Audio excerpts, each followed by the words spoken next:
A strategic collaboration. That's how the Kremlin's described its relationship with China, as Vladimir Putin heads to Beijing for talks with President Xi.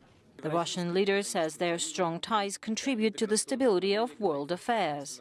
But as well as geopolitics, over 30 economic agreements are on the agenda, both governmental and corporate, focusing on financial, industrial and agricultural cooperation. It may not look like much yet, but this is one of these major projects, a high-speed railway set to link Moscow and Kazan.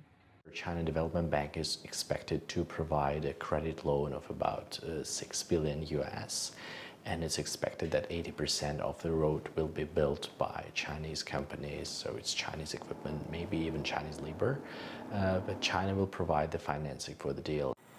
Also on the cards, a liquefied natural gas plant for which Moscow also hopes it will get funding from Beijing.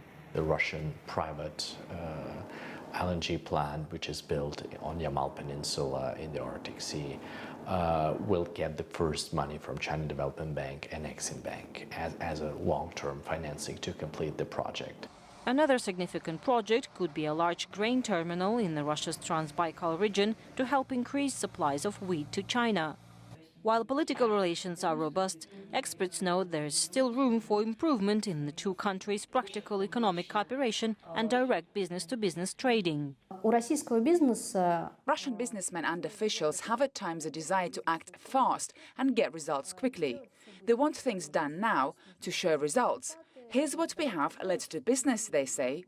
The Chinese businesses are not ready to jump into action this way. It takes building up a personal relation with the partner, gaining trust. No long-term cooperation is possible without that. But it's not just business. President Xi Jinping and President Vladimir Putin will also discuss cooperation between Beijing and Moscow within the United Nations, BRICS and the G20 frameworks. Vladimir Putin will be hoping to return to the Kremlin with plenty of trade agreements between Beijing and Moscow. It is important economically, as Russia still faces Western sanctions, but also politically, as it sends a message to the Kremlin's opponents that Russia may not be as isolated internationally as some of them may like to think. Daria Bondarchuk, CCTV, Moscow. If you like what you just saw, follow us on social media and visit our website, cctv-america.com.